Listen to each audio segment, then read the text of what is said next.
Welcome to another episode of Industrial Amputation, where you can always expect the unexpected. There exist artists in our scene that are pivotal with their influence through their profound contributions to music. They're trailblazers, and without them, their absence will leave a giant void. Today, it gives us great honor to have one such individual with us. He is in Frontline Assembly, Delirium, Intermix, and Noise Unit, just to name a few bands. He's a former member of Skinny Puppy. His debut solo album, Model Collapse, drops Friday, September 13th on Metropolis Records. Ladies and gentlemen, it is with distinct pleasure here to be here today with Mr. Bill Leeb. Bill Leeb. Hello, Welcome, good Bill. people. Hey, everybody. Woo. Happy Sunday. And I just realized is that Friday the 13th? It is. I think it is. It is. I Yeah. mean, You I planned guess that, didn't you? there's an irony there, right? I don't know if that's good luck or bad luck, or it's I was hoping to have it come out on my birthday on September 21st, but Yeah. apparently that day was booked by this artist called How Job. Wow. Heard it, Dan. Wags. Daniel's a super nice guy. Anyway, so he's got Yeah. his album comes out on my birthday, but I thought September 13th, kind of an ominous day. So like, what the hell, right? Like, Well, Yeah. you're going to get to share some royalties from the How Job since it's coming out on your birthday, right? I wonder, right? So is Friday the 13th considered a good luck day or a bad luck day? It's considered good luck for me. Is it? Good luck for me. Like I said, I always love that line in the song where it says, "Well, if I didn't have bad luck, I wouldn't have any luck Wouldn't at have all," no right? luck at all. Yep. So I'm just gonna go some famous blues song. I love Yeah. There you go. my favorite lines, and so I'll just go with that pretense. Yeah. It's gonna be good luck in its own way, or it'll be something weird will happen that day, right? So Yeah, something weird and good. Well, Bill, you have such an extensive body of work. Why have you waited to release a solo record?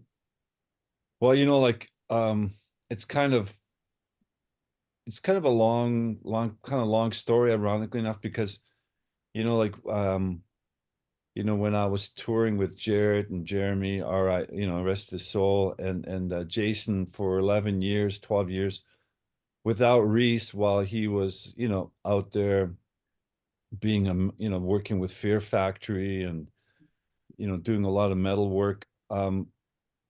When we finished that, we had released some of my favorite albums like Echo Genetics and IAD, and then Jeremy passed away. Jared disappeared and had to go to rehab. He had his own issues and stuff.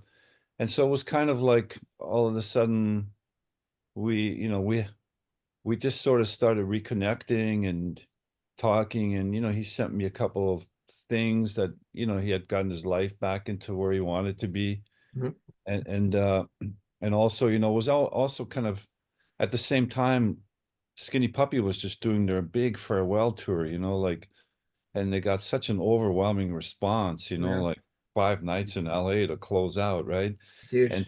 And me and Kevin started talking again, and it was kind of like he was saying, maybe we should do another Cyberactive album. And the last one we did 31 years ago exactly. Yeah. And that was when I literally picked up the phone and called Jim Nash and said, "Hey, what do you think about me and Kevin doing a side project?" Um, and he was like, "Okay, how much money do you need?" And Mhm. so, it wasn't crazy, but I mentioned, he says, "Consider it done." And I was like, Mhm. and that was back, when I think all the side projects were really kind of catching on, Revolting Cocks and all that Yeah. kind of stuff was huge, right?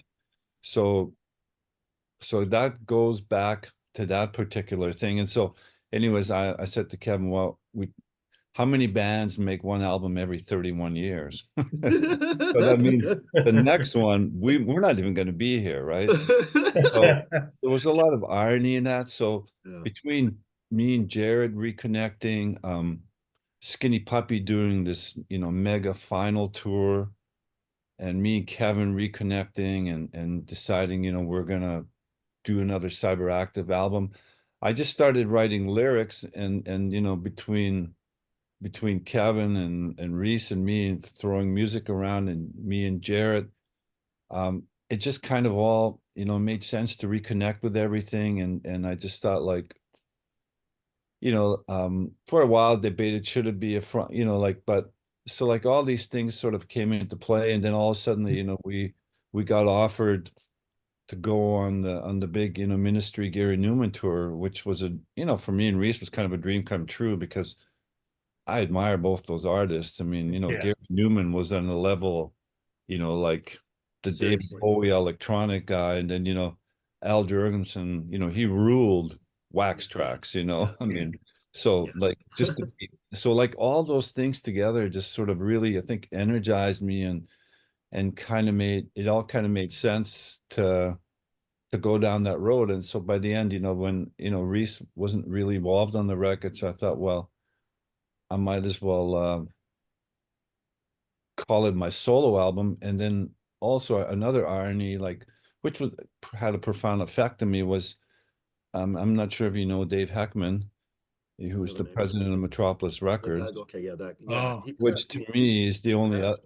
besides Wax Tracks. I mean, Metropolis now is probably the biggest industrial label in North America. Mhm. Yeah. Me and Dave were very close, and so he also championed me. He said that Frontline Assembly, like you mentioned, when you with Jim to see us, he said we were the first band he signed, the biggest band he had signed, like something 25 years ago or so forth. So he also said, yeah, he gave me the green light on doing a solo thing, and it's not that easy this day, like to find labels that will just do Mhm. help you out. But so ironically enough, whether I started working on it, and then a year and a half ago, he literally died overnight, and that was kind of a big deal because there's a lot of bands in Metropolis, right? And Yeah. he ran it in a particular way that nobody else could. So ironic enough, he never got to hear any of it or the final product. So, on the album, I've pretty much dedicated the album to him as well because, he's been that nice to us for the last 25, 30 years. So I guess that's kind of profound to me in a way too, that, like he championed me on it and he never got to see the final product, but he had faith in me. So all those things, it's not really a short answer. It's like I'm trying to keep it narrowed down, but I think all those things came into play in the last 2 years, which were pretty exciting, pretty strange, and kind of created this atmosphere and the right feeling to do this. And so here I am. And I guess the other thing we were thinking was like, we have a pretty extensive back catalog for Frontline, so I thought, this is a kind of a indirect way to do something new with, how new is it? But, just my own Yeah. personal thoughts. But I think some of the lyrics and stuff, this are kind of pretty different from the other ones. So here I am. So that's kind of, I guess, what transpired the whole thing, Incredible release. Very much. Yeah, I'm very, very impressed. Well, thank you. I'm just sad Dave's not here, like when Yeah, that story, no, that is kind of a bummer, man. when I started, people started interviewing, for this thing, and that sort of all of a sudden it came out of the back of my mind, and I just thought like, yeah, it's kind of it's kind of sad that he's not here to see it and champion it, because he did supported me on it. So and I guess these days, whenever you're making music now, I think when Spotify gets pitched, apparently they get like 10,000 songs in every 2 days to pitch. And so like as an artist nowadays, when you're making music, you kind of think, I mean, to what, is anybody even going to care? To what level? There's so much out there. Is it going Yeah. to make a difference? So I guess at the end of the day, the most important thing is that you yourself have to enjoy the process and the people you work with, and the rest is really, it's just not in your hands, especially with Yeah. social media, and things are so different now than 25, 30 years ago. Yeah. So like I said, I didn't even have a cell phone when I showed up in Chicago, and it's hard to imagine that nobody even has, like now that's part of the norm, right? Yeah, it is weird. Well, You your know, new album's profound. It has everything a fan of your music would expect, with cutting edge electronics shrouded in infectious beats, alongside your signature vocal style and introspective lyrics. There's a theme throughout this record that revolves around AI and technology. Can you please expand upon that? Yeah, I mean, I think when I started it, I wasn't really so like, I think focused on that particular thing, but I think as we are progressing, like into the future now, and I do like with albums, like try to come up with themes and stuff, and I just found that like this seemed to really evolve into that, like whether voice recognition, facial recognition on your phone, your Mhm. self-driving cars, like a cashless society, like just technology itself. When you go online, you don't, you can use virtual synths now. I mean, I Yeah. guess on AI, you can even talk to it now and say, create an industrial song, and it'll throw something back at you. And it's like, is that good? Is it scary? Like, I mean, is that going to be part of the future? Are you going to be able to, are you going to listen to music, and do you even know if it's actually created by a human, or is it just going to be his name? And is it going to be all just done by the actual AI program? So it just kind of leaves, I guess, a lot of suggestive things. And I keep thinking also, with some of the lyrics, as far as there's been a lot of, hackers that hack into systems now, that Mhm. they held Las Vegas hostage. They were asking for millions and millions of dollars. And same with what's that, Ashley Madison, like where Yeah, they were, like all these guys that are married, and that, they were going to spill the beans. And then I guess the thing I was thinking is like, and they shut down some power plants. mhm, So Mhm. I think, like, how controlled is it to, like, are they going to be able to hack into nuclear warheads one day and hold the whole world Yeah. hostage? Like, where does it all go? Where does it stop? And in medicine, it's a really big, breakthrough. I mean, like, yeah, they're starting to define things they could never do before. So I think with technology, we're damn with it and we're damn without it, but I think it's definitely the future. And so that, Yeah. created a lot of thoughts and parallels as to like lyrics, and just things that come to mind that could happen or might not happen. And I guess, and AI is moving so fast forward now that they haven't even had time to try and put laws in place. I mean, Yeah. there's some now already where, like, you can't just take somebody's identity and face and have it create some kind of negative speech or something. yeah, And so there's a Yeah. lot of that going on. And even for bands, I think they have to be careful now. You can't just grab anything and make it yours, even though it was an original, some another idea. So it's like sampling. When we first start to sample, you could sample anything. yeah, And, Yeah. the major labels got sampling, like people that would just look for samples and so forth. So yeah, so that's kind of where we're at with that now. It's and I think there's no end to it. They did a great example. One of the head guys showed there was a maze, and they how many ways can you get through a maze, and they ran it through a supercomputer, and it showed you, like, like 10,000 ways to get through. Then they ran it through AI, and it gave you a million ways within oh, half a wow, second. So that Damn. that that shows you the power of AI. And Yeah. Yeah. and So like that's, are we going to be maybe one day we're not even going to have real life have a real life partner. You can have an AI partner, when you come home, and no arguing. It'll It'll just do what you want it to do, isn't it? Unless you wanted to argue, Yeah, I mean, so Yeah. there's that's an option, right? Yeah, So they did a survey. They said there's more people single now, living alone more than ever in the history of life. yeah. And it's Damn. easier, right? So Neanderthal. yeah, so maybe the era of Blade Runner is all coming to fruition in its own way. Yeah. Yeah. Philip K. Dick was a prophet.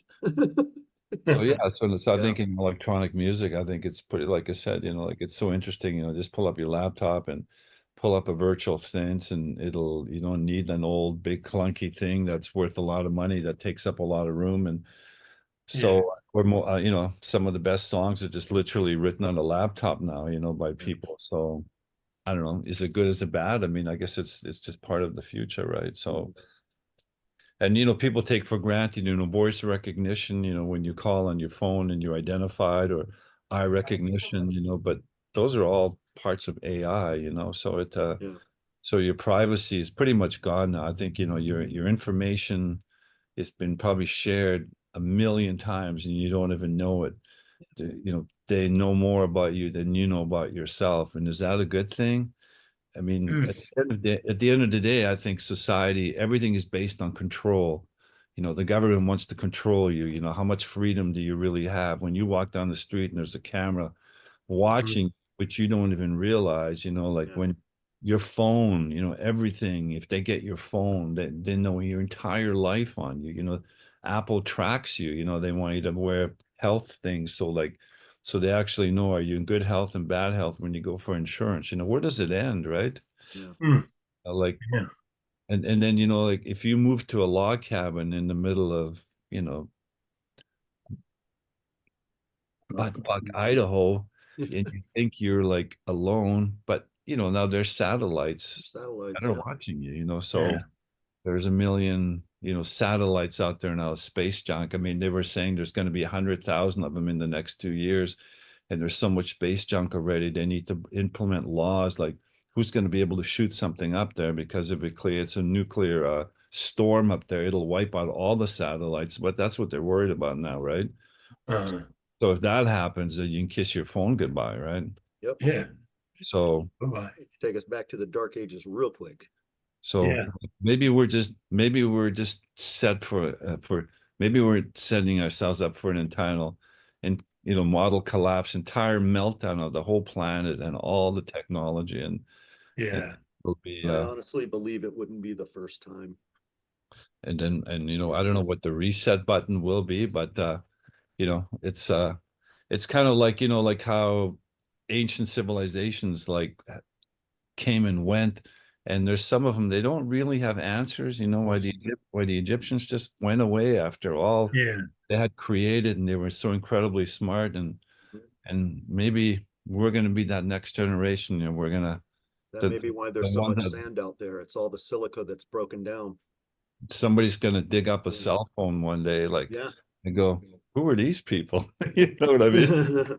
And then some weird little song will be on there, and then hopefully it'll be mine, right? And I go, Yeah. what weird shit is that, right?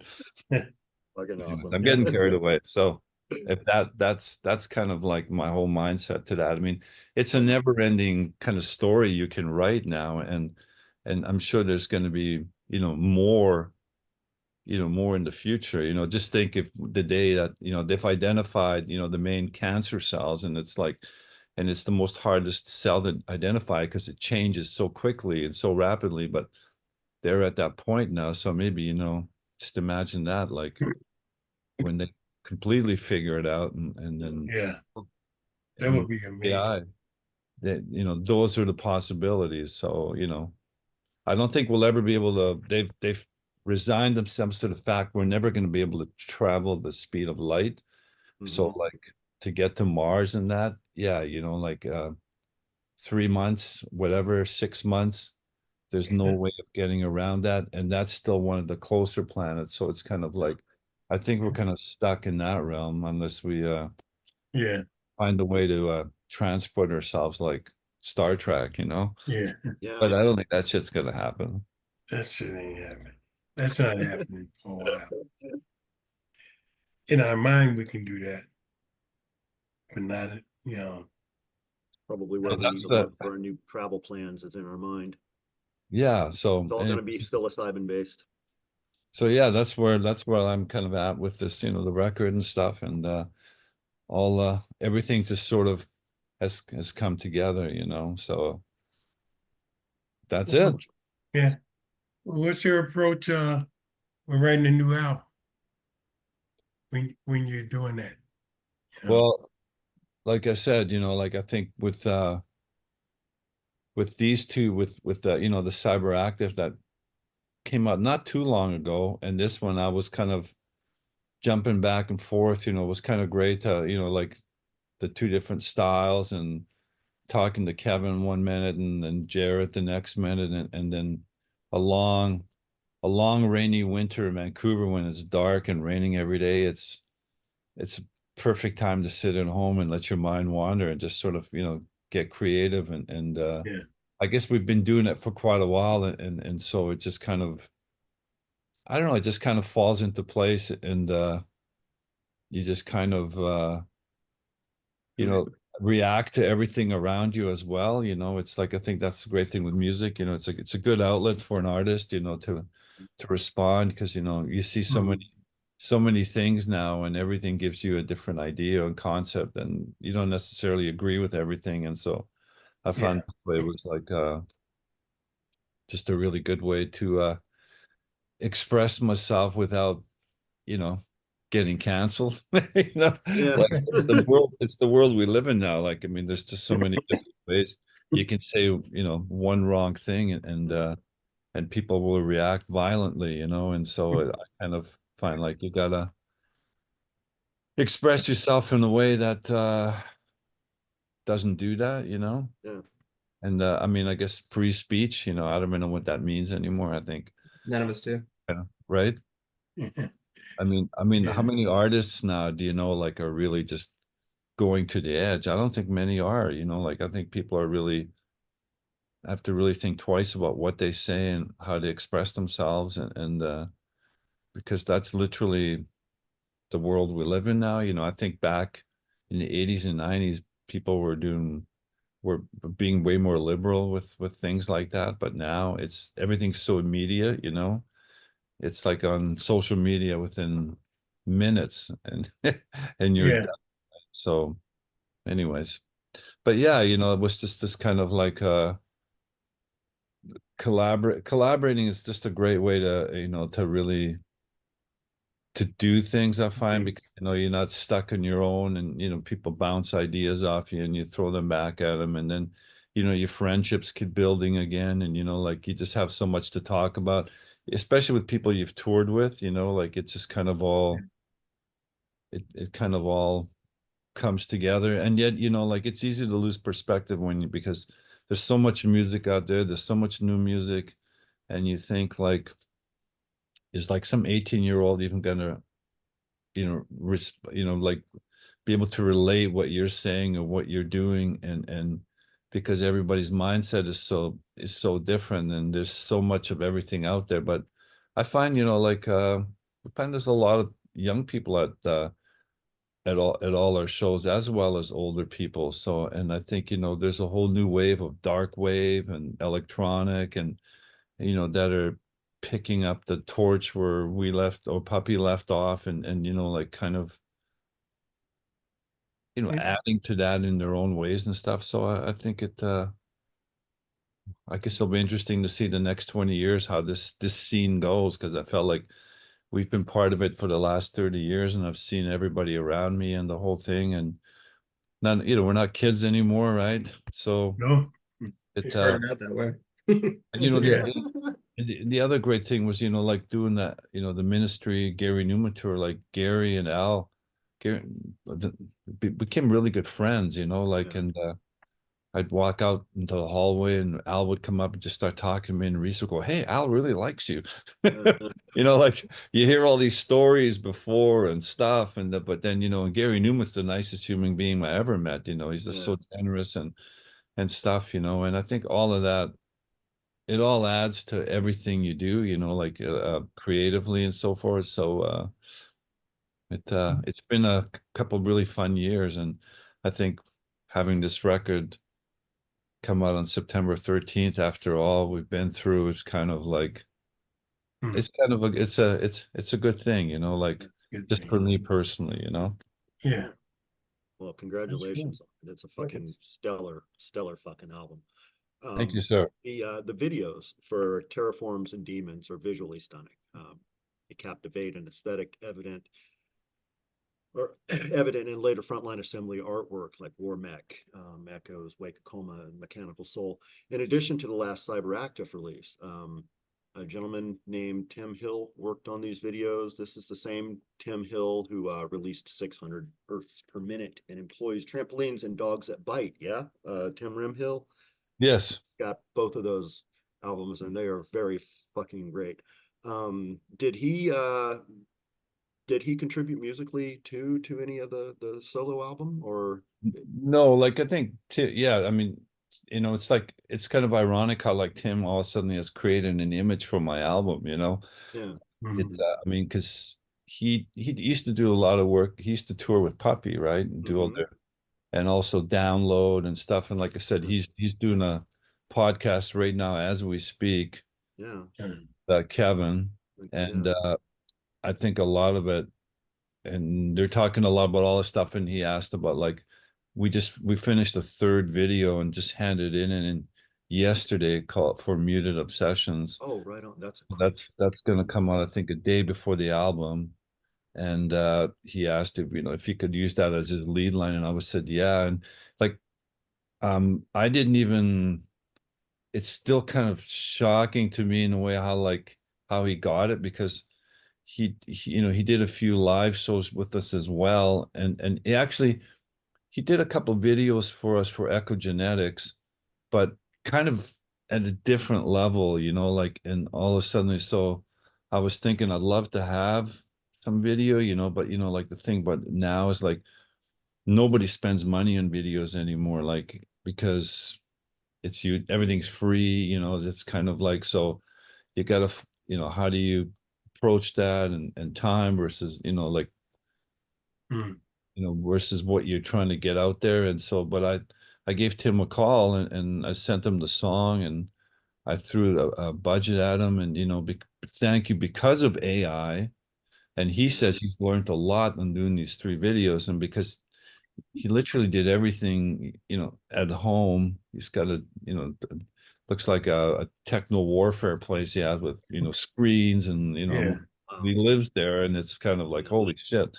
And like, I just threw ideas at him, and then he just started creating. And then, all of a sudden, and, because I also said, let's just go AI all the way. Cause I know it's kind of, I know a lot of people were either loving it or hating it. It was very pulverizing, like because a lot Not a of lot people of are like, middle of the road. AI isn't really art. And I get that. And I agree, like taking a Rembrandt painting and AIing it, to me, is not really, that's not art either. But I find like, like taking my image and things that are relevant to the song and lyrics, and fucking with them and tweaking them and making them explosive, and I thought was a great idea, because that's the album, and that's the Yeah. name of the title. So I didn't even know or plan it would work out so perfect, and I thought like, yeah, this makes sense. It's like, this is what the record's about, and so these videos can be AI generated of images and me and all the crazy things that go through my head and that relate to that. And so Yeah. um by the time the second video for Demons came along, I was like, Jesus, this is like, it's perfect. It was perfect to me, Yeah. because I remember in the old days trying to do a video, like where the guy had to bring cameras and crew and Mhm. makeup. Mhm. You had to find Yeah. locations and shoot. And then if the lighting wasn't right, and then you looked at it and went, well, this kind of sucks, because you were competing against artists that were spending 150,000 on videos, right? Yeah. Would never, but in that way, AI is brilliant now, because we can compete with anybody on that level, because the way Tim does it, I mean, you can, it doesn't look budget driven. Yeah. it just looked like how it's supposed to look, and it's edgy, and it's like it's visually stimulating, and so like, and I think he's kind of created an image now that sort of reflects even, like the artwork, Alan Yeager, who did the artwork, who's done, who did Cyberactive album cover and does a lot of the Skinny Puppy merchandise I've stuff. got tons of his yeah. work. Tons and He tons. fabulous, like, and yeah, like I threw that at Tim too, and it, we used some of those images, and it all kind of just kind of made sense, and so I can't believe I've got 3 videos out of him now. And like I said, the third one will be released, I think, the day before from Muted Obsessions. And so he's created a whole image with this. And so it just couldn't have worked out better. I felt pretty lucky. And Tim's really talented. He spent a month on each video, like calling me at 2 a.m, sending me clips going, "Do you like this? What do you think of this?" It's kind of like, fuck, he was so driven and so into it, and it was just kind of like I felt so lucky that, because a lot of times, sometimes people are more about like what's the budget and stuff, so it's nice to work with people who aren't on a timeline, and wait till the last minute. Even when it was done, he was like, well, I'd still like to correct this thing or do that, and I was just like, I felt pretty privileged that Tim was so into it, so Mhm. sometimes how did everything comes together, sometimes nothing comes together. yeah. How did he end up on your radar? What's that? How did Well, he like I end up on said, your radar? through Skinny Puppy, Okay. like, and then, like I said, he did 2 videos. I think he did a video called Blood and Ghosts for me on Echogenetics. And then he did some live shows with them because, as they did with Skinny Puppy and Download, he would bring all these video projectors. He had like 8 or 10 of them. And then he would live shoot, he would do live visuals while the band is playing, and in some ways that looks way cooler than just having a running film, because you'd have all these images created on your face and stuff. And so I saw photos and went, fuck, this is really cool. Yeah. And so yeah, so we've had history, and like I said, I don't know how we ended up here, but the greatest things it's always happen like this, the things you don't plan, and somehow it's just, now it feels like destiny to me. Same with the Friday the 13th. Right on, man. When they That's asked me awesome. for a date, it didn't even dawn on me. Like, it was the same way when we released Amadeus, the Falco song. Yeah. Um, and Oh and, yeah, and that we was had the awesome. video for it was released on the same day as he died. Oh, And wow. so, like, Oh we wow. released it, and then all of a sudden, we're getting all these messages on Facebook. Oh wow, how great. I mean, how ironic is this? Finally, somebody are releasing the cover of Falco on his death day, and I went, really? And then we Oh, looked, and it wow. was Oh it was wow. the day he got, when he was in, was it Puerto Rico somewhere?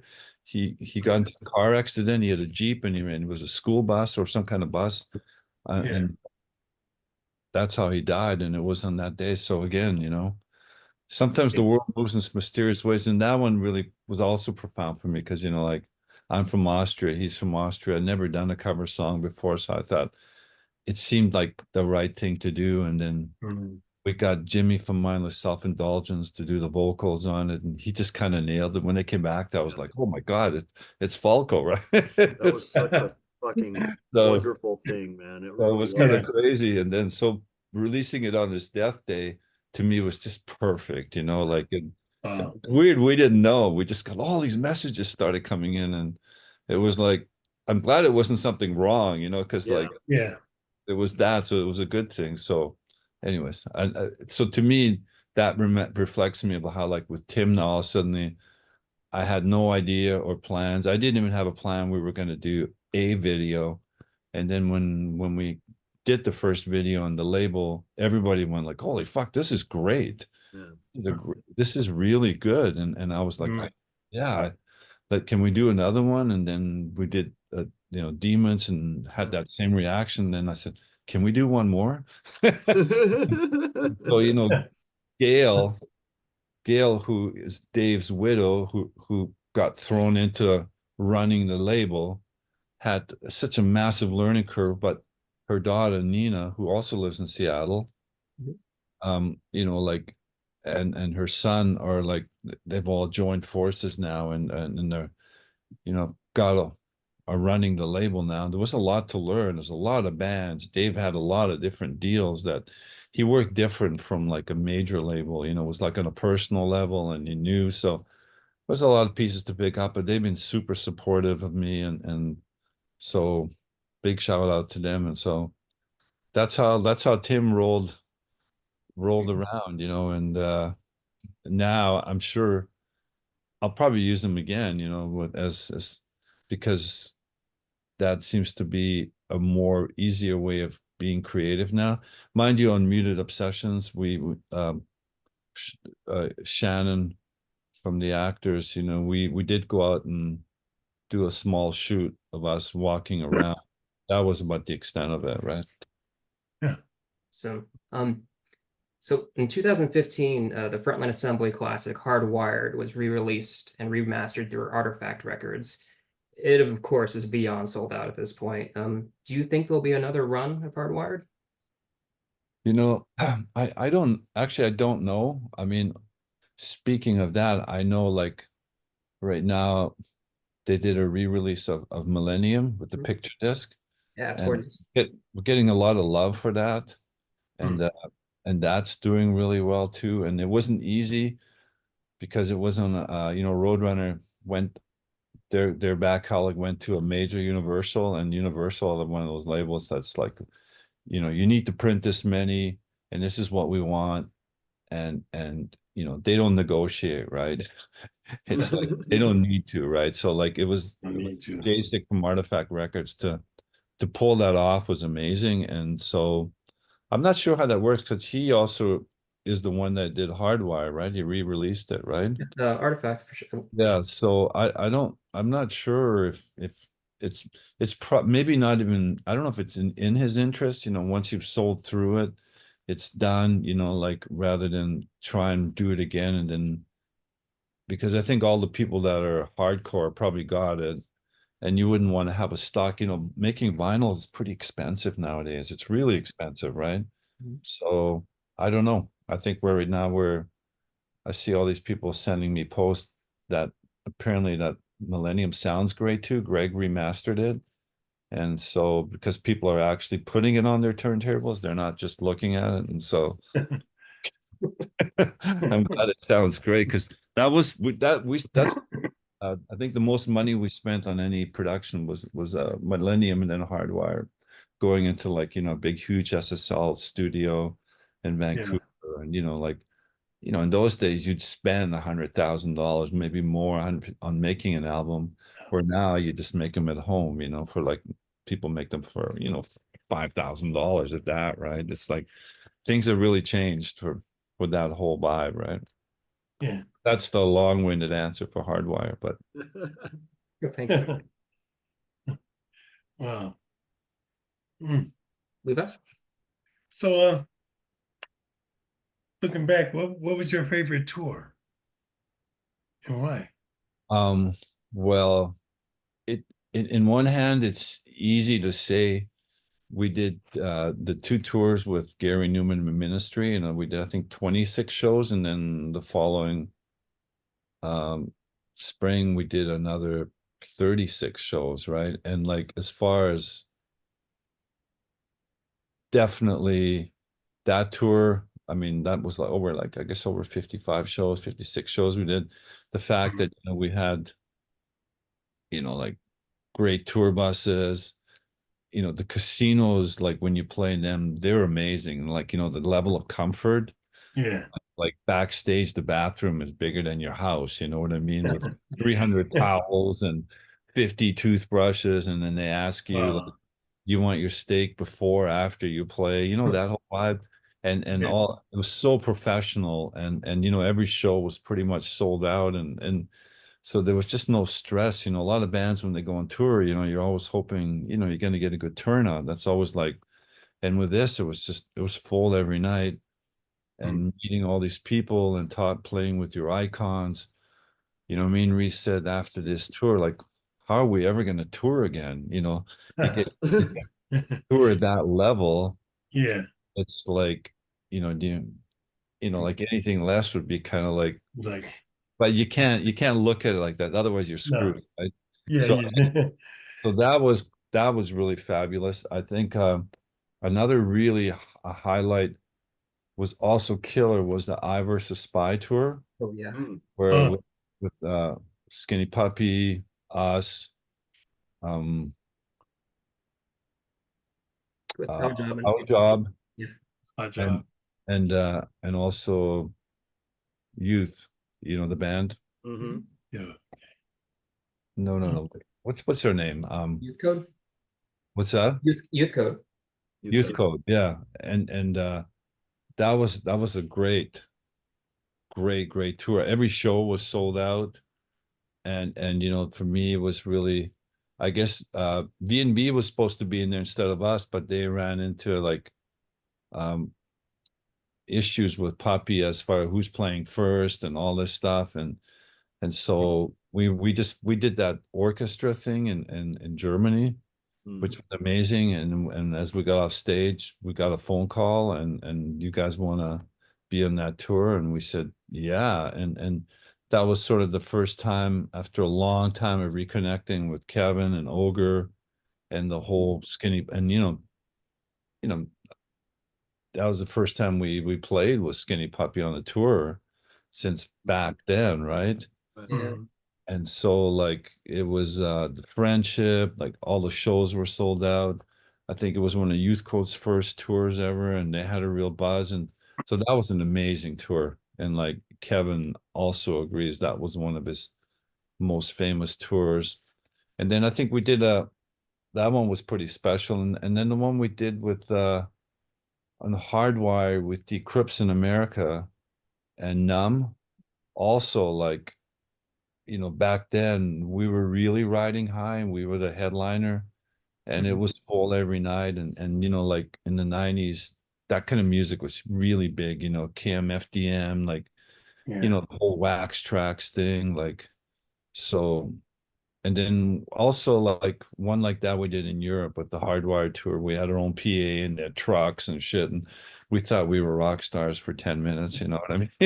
It was Yeah. fun. It was really fun. So um those were great. And I think the first time, well, we went to Russia 3 times and played in Moscow and St. Petersburg. But I think the very first time we were flying in, we were landing, and I was looking at all the guys going, hey, we're in Russia. And those shows were all sold out, and we were like, this is very cool. And we did an in-store, and it was cold out, and there must have been, like 500 people lined up outside waiting to come in. We had this giant table with all these just full of beer, and everybody wanted to shake your hand and give you a Russian hug and almost Yeah. your bones. And then went to the Kremlin that night and hung out. Those you don't forget those moments, right? Yeah. Those were pretty and then the other tour that I think that was really killer was when we did the one with the Revolting Cocks, Jason Novak. Yeah. That's done that wasn't that long ago. And with Richard 23, the original, guy with the vocalist and the whole thing. And again, that tour was can't believe how many people showed up. So we've had moments, that's and then there's the other, 25 years of, but those were definite highlights. Right? Got to meet some pretty interesting people. Yeah. That's good. So Kevin cites you as being a huge influence musically from your early days hanging out together. The old mixtapes you would make. He's spoken about that on his shows more than once. What was the turning point for a young Bill Leeb that led you to where you are today, musically? Yeah, it's like it's really crazy, like I mean, even how we all met, was kind of to get this all going. And yeah, the last it was great when Skinny Puppy played here 2 nights at the Commodore last year in their farewell thing. Yeah. Oh, before that's hello? Oh, Yeah. hey, I'm doing a podcast right now, so did you did you get the video? Okay, I'll call you back. Okay, bye. That was Nina Heckman. Oh, awesome. Call it from Seattle because Hi, Nina. we sent her the video yesterday, and the files were too big, so he had to compress it a bit because it wouldn't download the whole way. So Uh, I just Mhm. now because he's doing his podcast, asked if he could elaborate on that video. So see, we're all interconnected here, oh right? yeah, yeah, no So doubt, man. so getting back, I'm trying to okay. Um, so when Puppy played here, I'm glad I went early, and all of a sudden, and Kevin was playing the tape I made him before the shows, like Oh because he wow. just asked, yeah. Yeah, And okay. so I'm sitting there, and it's like I look at Carol Ann and Gary and stuff. I'm going, it's like, hey, it's liaisons, it's this, it's that, it's Yeah, like it's Strawberry and Grill. Will anybody even like? Will anybody here? It was sold out. Would anybody even know what this music is besides me? yeah, Then I that's went, awesome. this is my tape, and You you were you the one that introduced him to white noise? well, I don't know about white noise, but I know like, and so it was super cool that he's playing this tape that we made for him Yeah. back in the day. Um, when I met Kevin, he was I think he had like a punk band, and then he when he got into like he was with Images in Vogue, Hmm. and but I was I was always into more the industrial stuff, Yeah. SBK, Throbbing Gristle, Yeah. it Mhm. like and then I would bring, we'd have these parties and hang out and stuff, and I'd bring these tapes and play all this weird music, and then then I think and Gary Smith was also like Yeah. in guy in Images, and we'd have these arguments about they like Japan and Roxy Music, and I go no no no no no, like the liaisons, I like like DAF, like blah blah blah, I like Yeah. we just kind of went, but I think I thought I always bring all this weird noisy German music and everything, and I have a huge collection of like Throbbing Gristle stuff, the colored everything, Oh like wow. and that's pretty different from Roxy Music A little bit, Yeah. yeah. or Japan, Awesome. Yeah. so it Now was kind of you were like a DJ back then too, right? what's that? You were a DJ back then Yes, too, yeah, yeah. yeah, like, but there I was playing a little more, dancey shit, like Right. you play, like Fad Gadget, all that, Hmm. cool Yeah. stuff, right?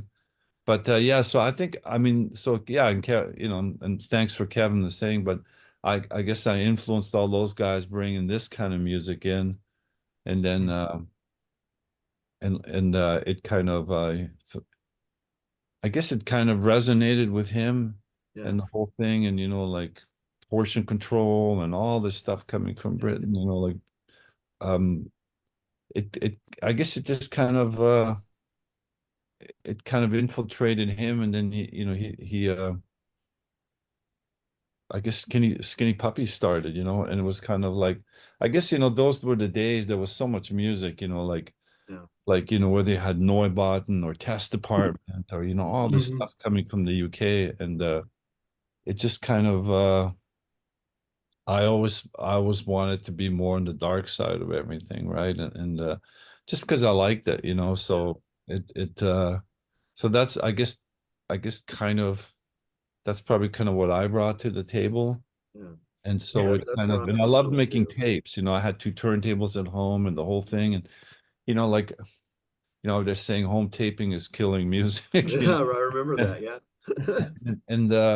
and I, that was my, I didn't have much music experience. And that's where Kevin was more in tune. He was a drummer and he could run keyboards. And so, he showed me a lot, like as far as the early basics. For me, it was just I just wanted to be involved in music somehow, you know, and I used to love go watching all these live rock bands in Vancouver and stuff. And that's how we all kind of met. And then but you know, when that whole world in England, you know, like Joy Divisions was one of my first loves. I have the biggest Joy Division collection here. I think the first punk record, if you can call it punk, I bought was The Clash, you know, give them enough rope and they'll hang themselves. That's the first, you know, I threw my Aerosmith out the window. I literally brought The Clash home, you know, like in the Oh, Sex wow. Pistols. Yeah. It Yeah. was kind of like, you know, and dyed my hair and just got into it, you know. I just thought like I could really relate to this, and people were like, "Oh, Joy, they're so depressing. Oh, nobody wants to hear this shit." And I'm like, "No, I think you're wrong. I think this is a Yeah. great band." Yeah. And you know, I mean, and now you know you hear Love Will Tear Us Apart on more mainstream radio stations and stuff. Yeah. There's Yep. too much of it, right? Yep. Too much. And I dug it, you know, and it was kind of like, and I maybe Throbbing Gristle, I couldn't convince more people that these guys were the bomb, you know. Yeah. Janice would be like screaming, you know, like something. Yeah. That's not music. That's weird. Yeah. So, anyways, you know, but yeah, I think that's what that's what kind of started it all, you know, and like, you know, the craziest thing is with Skinny Puppy, it's a true story, was like I was with my friend at a place called the Body Shop. That's the biggest rock arena, a rock nightclub in Vancouver where only live bands would play. And I was sitting with my friend and Debbie Jones, who's also departed, who became, you know, a big part of our scene. She actually came up to me and said, would you mind uh, you know, I sit with you and you act like my boyfriend because these guys are hitting on us and we want we don't want to be with them. And I said, yeah, okay. And she goes, are you in a band? You look like you're in a band. I said, no, but you know, close enough. So then, you know, we ended up becoming friends that night. Yeah. And then Oh, she introduced me to Kevin. Like Kevin was working at Eaton's downstairs in where they sell stationery and stuff. She says, I want you to meet this really cool guy. And I'm like, okay. So we went down there and introduced me to Kevin. Oh man. And Awesome. like, so like I'm thinking if I wouldn't have met her at that nightclub, I'd never this whole thing like would never be how it was, right? So wow. and Wow. I mean how do you plan that, right? Right. Well, I And Wow. then gotta say also thank you met to everything Gary. that worked out because I mean I Yeah. literally would not be the man I am today without that scene happening. So does everything happen for a Yeah. reason, or is this life just I is you life know, just a big game of chance? yeah, it's Like it's kind of cool, right? because like you know, like some of the greatest roles in Hollywood, movie people were just like just being in the right place at the right Mhm. time, and somebody just likes your face and does your thing. And I don't know. I Yeah. guess that's maybe the interesting about life is you don't know when you wake up tomorrow Yeah. what will you know what will you be faced with and what can happen, right? Yeah. Yep. No doubt. But yeah, that's how that whole tape thing. I just really got into that and then started DJing, and then um you know, like I bought my first mini Moog secondhand for $700. I actually had to get a loan. I was that poor. And like, so I had to give the bank $100 a month to pay it back. You know, like they gave me a loan for $700. And It's I thought, awesome, dude. yeah, I thought, what am I doing here? You know, Oh like, my God. so I brought it home and I had no, you know, so Kevin came over and he says, okay, you know, like for anybody who's a tech, okay, there's 3 oscillators. There's an A40 on here, this is how you tune it. And I was like, oh, you have to tune it? And he said, yeah, I'm going to show you. And then he showed me the basics on this thing. And then I just sat at home at night and woke up the neighbors, you know, they came up by a few times, like I had a little amp. Could you turn it down? I don't know what kind of noise I was making. Anyways, that's how it was kind of very humble starts. But Yeah. as far as the music part, buying and collecting, I was huge into that, you know, like Yeah. remixes, all the vinyl that came from Europe. And so I have a huge collection downstairs of, you know, like stuff you can't really get, you know, like it, but I think that's part of it. You have to be a fan first, Yeah. I think, too, right? Yeah. No, for sure. All the best artists are fan first. I mean, But I thought it was super cool that, Kevin was playing that tape before their show every night in the that is farewell awesome. tour. Yeah. Made me all verklempt, you know what I mean? And then, and then that sort of connected the whole, doing the Cyberactive album. He's already sent me some tracks for another one now. I was like, yeah, this is great. And so Man. it's like, after all these years and everything we've gone through to keep your friendship and stuff with people, lifelong friends is pretty important, right? Yeah. Yeah. No, for So sure. For sure. So Um, from your days as a DJ, who was your go-to when you were completely in the zone, in the groove, and had the floor where you wanted it? What was the track you played? well, believe it or not, sometimes we'd play stuff like well, Cabaret Voltaire was always, Oh, was That's like that's a another good one of my choice. favorite all-time bands. Yeah. You yeah. you could always Yeah. put, like I said, Cabaret Voltaire, was always like a go-to. You Blue Monday, you can't you Can't go can't wrong miss with that. with Yeah. that. There was Joy Division or that, or like Yeah. Fat Gadget was always. You could play Ricky's Hand Oh and my God, yeah.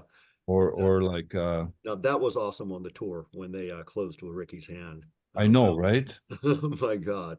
And or you could play, like Warm Leatherette by The Normal, Thomas Lee, Yeah. Robert Rental. It was just like any of that stuff would, or if I didn't play too much. I was never, I didn't play much. I didn't play Depeche Mode, like I mean, they're great and the whole thing, but I never went there. I would go to Cabaret Voltaire first. Oh, I really go That's Terry. just me, yeah. right? Or Yeah. Suicide by Martin Rev or Martin, like just like Bauhaus was always like Hmm. a real, another one that got people on the floor, like the whole brought the goth crowd together, Yeah. Hmm. and all that stuff, right? Or like, the Revolting Cocks too, right? Like Oh yeah. that one, Union Carbide. all that stuff, right? Yeah. well, That's great stuff, man. Endgame by Cyberactive is without a doubt one of the best records of the year, hands down. Yeah. You and Kevin just work so well together. Do you foresee a Cyberactive tour ever coming to fruition? Well, it's like the with Cyberactive and this one, like we have to give, big credits to Reese as well, because I think Kevin threw this enormous amount of data at us, right? Like I think 10 or 12 or 13 or 14 song ideas. Yeah. And then Reese took them and was really motivated and kind of sculptured them more into like songs, like before they were big long pieces and stuff. And so sculptured them so that where I knew where like, okay, this is a chorus, this could be the verse and the whole thing. And so like it was a real, and I guess there was a few people like Kevin also had involved on his end, Mhm. like that contributed. But so I think it was really a, a big three of all of us. And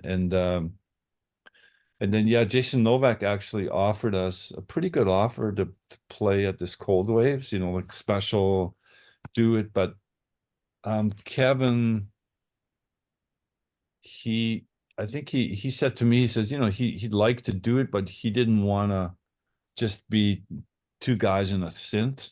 So he thought like the only way we should ever do CyberAct is if we had some kind of real interesting presentation. Mhm. Hmm. Like so.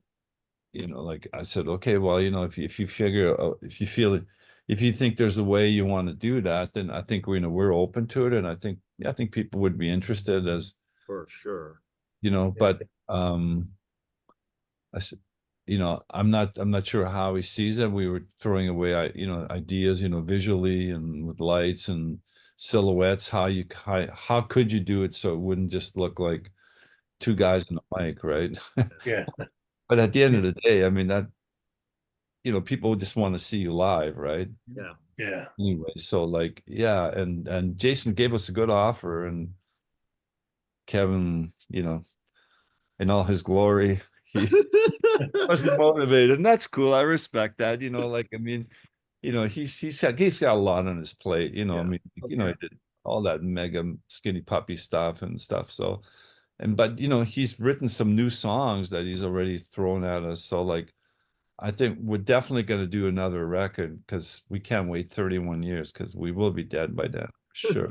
Jeez. Or be in our 90s, like, Yeah. Yeah. you know, I don't want to be, you know, I'm not sure. Like, that's another thing about AI, you know, like figuring out a way. There's a few guys now that are being, you know, like documented that are trying to, you know, fight age with all these experiments and stuff like that to, you know, like, can we make it 200, you know? Yeah. So Oh, it'll be interesting to see, like, you know what, they're gonna do that just as we all turn 90, right? yeah. Yeah. They're gonna figure, okay, we figured out a way how to stop the aging process or slow it down astronomically. Yeah. And we're gonna be the last generation of people that die as of old age. And are you gonna be mad if that happens? Are you guys gonna be okay with it?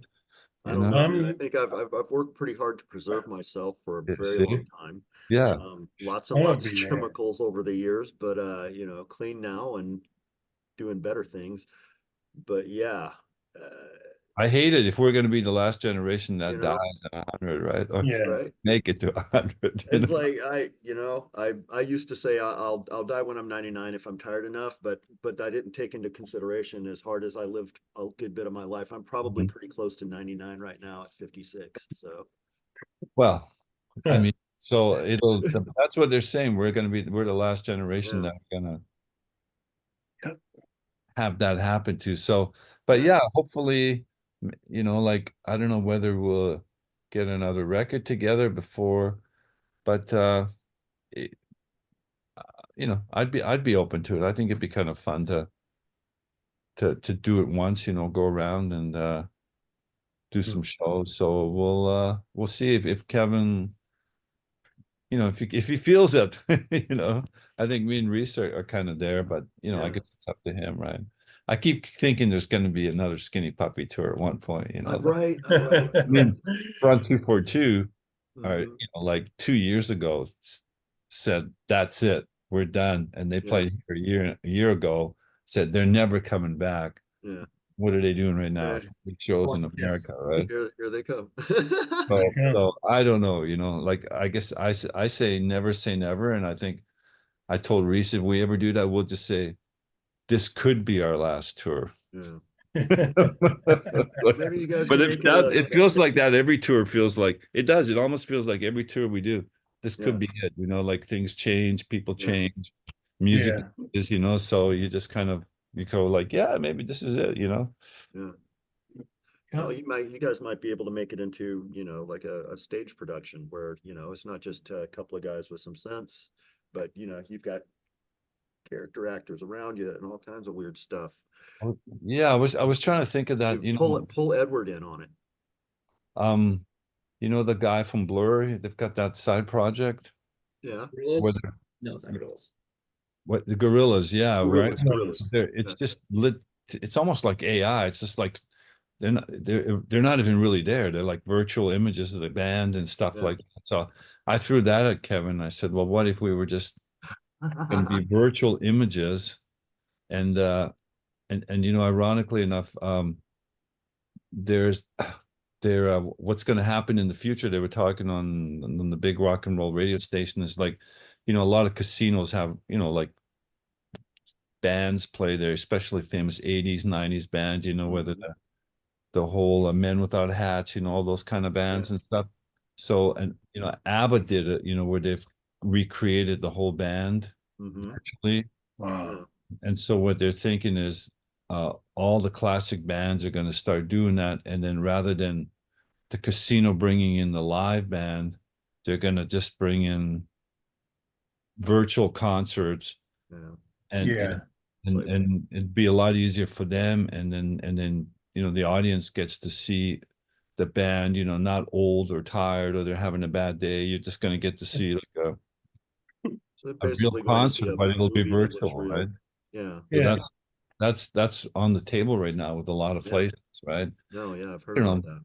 but do you think that's fun I mean, it's not like You seeing know, a video kind in of. its place, I suppose it could have a place. You know, Bowie used to say that the technology we were going into, we can't even scratch the surface of understanding where it's going to take us. Mhm. And you know, and the stuff you're talking about with this album, and that we've been talking about in this interview, this is all leading that way. I don't know. I see AI as another potential tool in an artist's tool belt, Mhm. likely to be overly used and overly abused by the masses. But there's going to be a few artists out there that really get it and do something wonderful with it. Mhm. And you know, I mean, like with any art, any advancement in art, that's the way it is. But I don't know. I think I wouldn't mind going to a Coliseum to see, you know, to see a band that I didn't get to see live, you know, back in the 60s, you know, and have Yeah. them like they're there up in front of me. I think that would be awesome. I mean, that's the only real reason to have a time machine, right? Is to go back and see a concert that you weren't able to see before.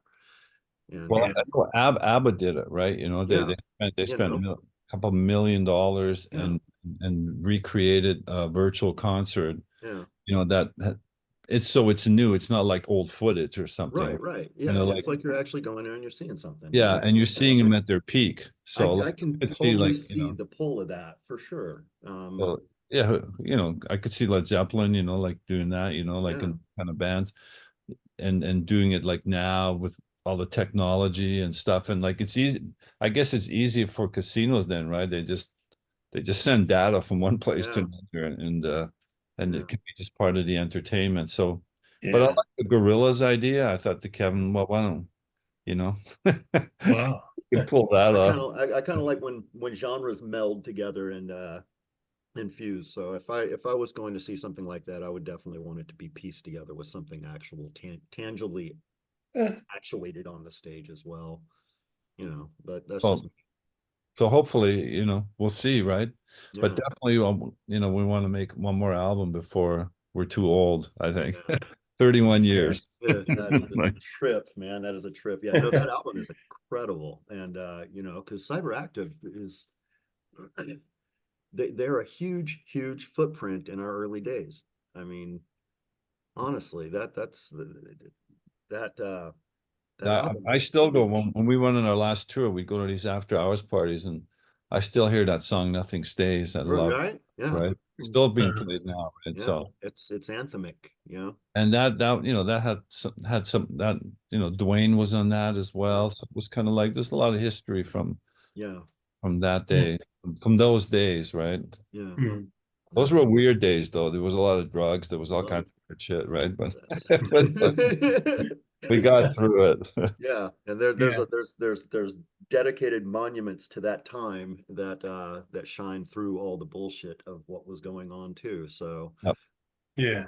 it's a beautiful thing. You've got a, like Joey was saying in the introduction, you've got a massive catalog and just a truly impressive footprint. And I just, you're part of my DNA.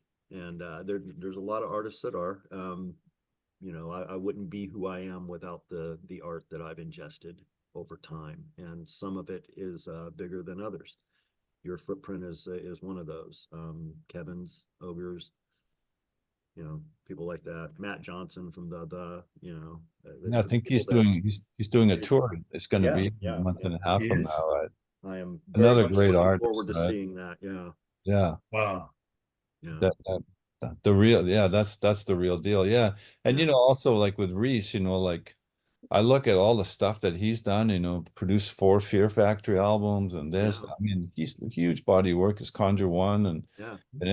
and yeah, I think between us we made a big mess of stuff. We've done a lot of stuff, you know, like it's like I don't think anybody could ever have planned it because it was never easy it was never an easy start. It wasn't ever like we were like, oh my God, you got to sign these guys, they're talented. It was all like back then, at least you could, you know, you could do it on your own, you know, you could get in a van, you could make your own visuals, Mm, you could, I mean, now you have to have social media as part of your thing. You know, artists now it's a lot Yeah. of yeah, more work, right?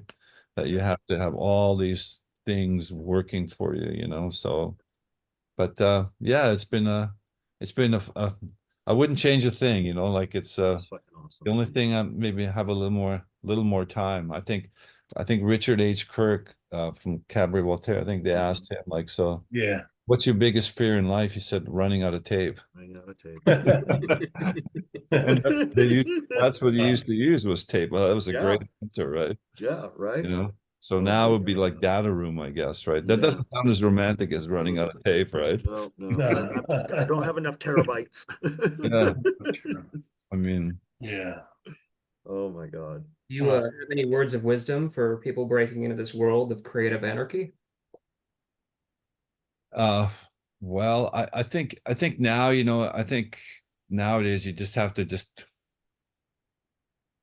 you just have to keep an open mind to everything and just appreciate your life for what it is and and not be like, you know, too influenced by everything you read and see and hear because it can oppress you so in such a hurry and you can feel Yeah. like kind of like, you know, what are you doing and you know who or what or why.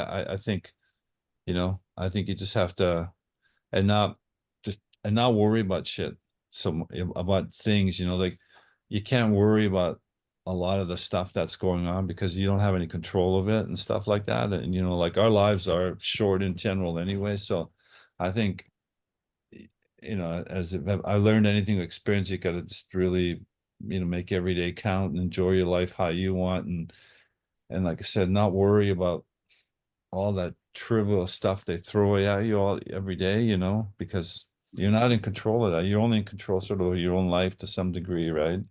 Yeah. Uh, and if you want to jump into music business, I'd say like, you know, again, it's like you just have to enjoy being an artist and the process and like going out and I think there's more work than ever to be a successful artist now with social media. Like there's no big record label deals. You have to do everything yourself. You know, you have to go out there, promote yourself in every way you can, and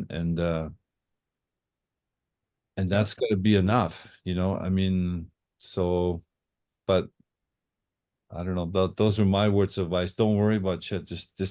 And you know, just enjoy your life the best you can, and not get hung up on all the other idiosyncrasies and all the, you know, all that other stuff that's out there because then there's nothing you can do about it, right? So Yeah. that helps, but just enjoy your life and make every day count for yourself and be happy with what you have and who you are and you know, just work on whatever you do and make it better. So then that way that'll make you feel better. And then that way you Yeah. just roll forward, right? And don't worry about shit that you know, like tomorrow, stuff you're worried about today, tomorrow it's not going to matter, right? Because that's going to be behind you again. So like, you know, I think we all spend a lot of time on that. And I think a lot of media tries to instill so much fear in you on every axis of life and on who and what and why and I think that's all a waste of time, honestly. Just be an open-minded person and enjoy life and that's all I can really say. Yeah. Do you have anything else you'd like to talk about today? Perhaps advanced notice of a live show for the solo album being in support, maybe, possibly. Well, like I said, like Friday the 13th is my big day and the day before we have a one more video coming out and we are going to we're going to play 8 shows in the last week and first week in December. We're going to Europe. I think we're doing the Spanish electronic festivals. We're doing a show in Athens, which and we have a few days off there. We're doing that Plague Noir Festival in Germany. That's a big one. So we have like 8 shows, and I'm thinking, I haven't asked Reese yet, and I maybe I should play we should throw one of my solo album songs into the live set. Well, you yeah. know, like Mhm. that way it's kind of like, okay, you know, like then it's kind of it's new Yeah. people that, you know, like a couple of these songs, you know, like it might be a cool way to, you know, Reese did, you know, he did work on a song or two on this, but I was thinking, yeah, maybe one or two songs we'll throw in and that'll people will be like, hey, fuck, what's this? Well, that's from the new album. So that would be a cool way just to see how it works and stuff. So that's my idea anyways. Awesome. Awesome, man. All right, Okay. Bill, Well, it was an absolute pleasure to finally meet you. Very much looking forward to your next visit to Seattle. Thank you for being here. Well, yeah, I think we're gonna like in Seattle, you know that festival called Mech Virus or Mechanismus. mechanism. yeah. We're Ollie. we're gonna do it this next year. Nice. Yes. So like he All sent me the right. contract. I just remembered like he's been patient with me. Like he sent me the contract and I gotta sign it and give back because he wants to make the announcement. So yeah, that's another thing. So like Oh I guess crap. we'll see Oh. you there. Man. Are you going, do you go to those or are you gonna go Oh, to hell yeah. No, I represent the show there. I got to do the last one. Ollie and I are friends and Oh, okay. Well then, yeah, for yeah. sure. So that's So yeah, I'm already planning on being at the next one. okay. Well, we'll see you there then. And Yeah, that's next absolutely. May or something, right? Not that It's far away. Right? June.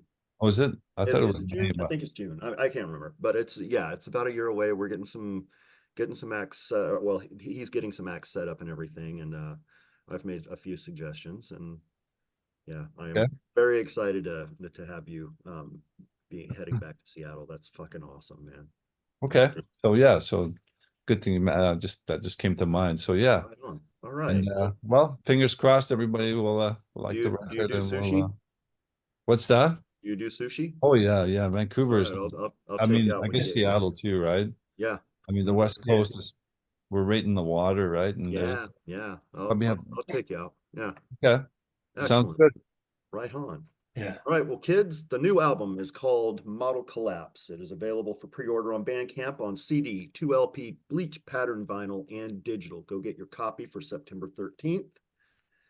This brings us to the end of another episode, dedicated as always to our dear friend Jason Lupo, who I am sure is beaming right now.